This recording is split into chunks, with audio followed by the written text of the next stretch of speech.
IPL कुठलाही असो, पण त्याआधीचा खेळाडूंचा लिलाव म्हणजे खरा हाय व्होल्टेज ड्रामा. कोणावर किती पैसे लागणार, कोणता संघ कोणाला घेणार हे सगळं पाहायला क्रिकेट फॅन आधीच सीट बेल्ट लावून आपल्या घरी बसले असतात.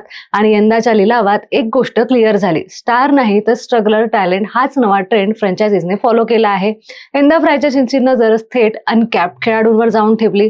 टीम इंडियाची कॅप अजूनही डोक्यावर नाही, पण टॅलेंट भरमसाठ आहे. त्यामुळे चेन्नई सुपर किंग सारख्या अनुभवी संघाने मोठी नावं बाजूला ठेवून प्रशांत वीर आणि कार्तिक शर्मा या अनकॅप्ड प्लेअरला आपल्या टीम मध्ये 14.20 कोटीची बोली लावून घेतलं.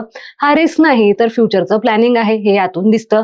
आजच्या आपल्या व्हिडिओमध्ये आपण पाहणार आहोत की अनकॅप्ड खेळाडूंना IPL लिलावात अधिक मागणी कशामुळे आहे, त्यामागे नेमकं कारण काय आहे, सगळं सांगते. पण त्यासाठी हा व्हिडिओ शेवटपर्यंत नक्की बघा. नमस्कार, मी सोनम, तुम्ही पाहताय महाराष्ट्र जागरण. अनकॅप्ड खेळाडूंनी अलीकडे देशांतर्गत स्पर्धांमध्ये सातत्याने चांगली कामगिरी केली आहे. T20 क्रिकेटसाठी लागणारी आक्रमक शैली, वेग, ताकद आणि फिटनेस या सगळ्या बाबतीत हे खेळाडू एकदम तयार दिसत आहेत. त्यांचं वय कमी असल्यामुळे ते लवकर शिकतात आणि संघात वेतन मर्यादाही सहज बसतात. त्यामुळे फ्रँचायझीचा मालक आणि त्यांचे तज्ञ अशा खेळाडूंवर जास्त लक्ष देताना यावेळेसच्या लिलावात दिसले आहेत. BCCIची सय्यद मुश्ताक अली T20 स्पर्धा ही युवा खेळाडूंना आपलं कौशल्य दाखवण्यासाठी मोठं व्यासपीठ ठरली आहे.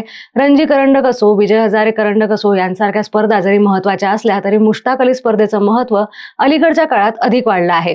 IPLची लोकप्रियता हे यामागचं मुख्य कारण आहे.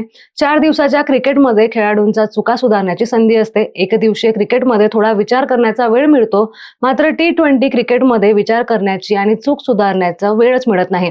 प्रत्येक चेंडू महत्त्वाचा असतो. तर फलंदाजांना सतत धावती गती राखावी लागते, तर गोलंदाजांना देखील 4 ओव्हरमध्ये आपला प्रभाव दाखवावा लागतो.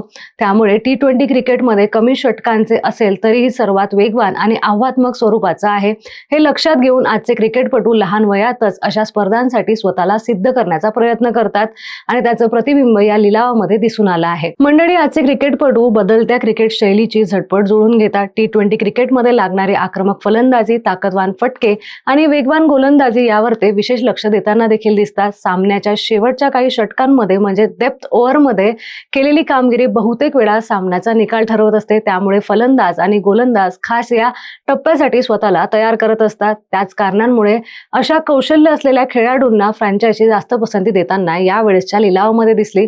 अनकॅप्ड खेळाडूंचा वाढता भर देण्यामागे आणखी एक कारण म्हणजे अनुभवी आणि प्रतिष्ठित खेळाडू हळूहळू निवृत्तीच्या जवळ जात आहे. सततच्या सामन्यांमुळे त्यांच्या कामगिरीवरही परिणाम होताना दिसतो. त्यामुळे फ्रँचायझीज एकीकडे अनुभवी खेळाडूंवर विश्वास ठेवत असताना दुसरीकडे युवा खेळाडूंना घेऊन भविष्याचा संघ उभारण्याचा विचार करत आहे, हे देखील यामधून सिद्ध होतं.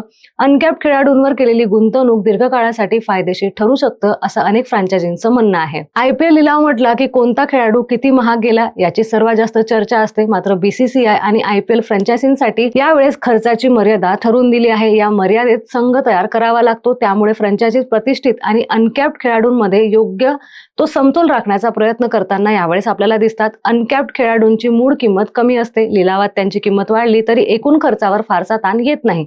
याशिवाय कॅप्ड आणि परदेशी खेळाडूंच्या संघावरही मर्यादा असल्यामुळे संघरचना करताना अनकॅप्ड खेळाडूंचा विचार उपयुक्त ठरू शकतो. अनकॅप्ड खेळाडूंची मूळ किंमत कमी असते. लिलावात त्यांची किंमत वाढली तरी एकूण खर्चावर फारसा ताण येत नाही. याशिवाय कॅप्ड आणि परदेशी खेळाडूंच्या संख्येवरही मर्यादा असल्यामुळे संघरचना करताना अनकॅप्ड खेळाडूंचा विचार उपयुक्त ठरू शकतो. तसेच अनकॅप्ड खेळाडूंवर अपेक्षांचं मोठं वजन असतं, त्यामुळे अधिक निर्भीडपणे ते खेळतात. निर्णायक क्षणी हीच निर्भीडता महत्वाची ठरते.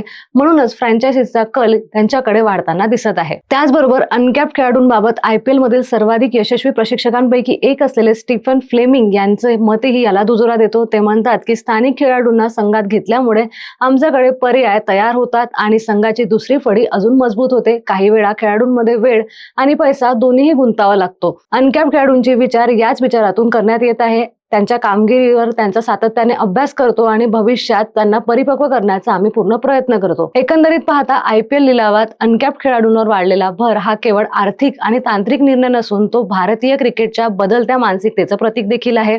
देशांतर्गत कामगिरी, T20 साठी आवश्यक असलेली विशिष्ट कौशल्य, निर्भीड दृष्टिकोन आणि दीर्घकालीन गुंतवणुकीचा विचार या सगळ्यांचा मेळ घालून फ्रँचायझीज आता भविष्य घडवण्याचा प्रयत्न करत आहे असं म्हणायला हरकत नाही. आज IPLच्या व्यासपीठावर संधी मिळाली आलेले अनकॅप्ड खेळाडू उद्या भारतीय संघाचा आधारस्तंभ ठरू शकतात. त्यामुळेच हा लिलाव फक्त खेळाडूंची खरेदी नसून उद्याचा क्रिकेट इतिहासाची पायाभरणी करणारा ठरत आहे. आता एक गोष्ट क्लिअर आहे, IPL आता फक्त स्पर्धा राहिलेली नाही, तर ते फ्युचर इंडियन क्रिकेट फॅक्टरी झाली आहे.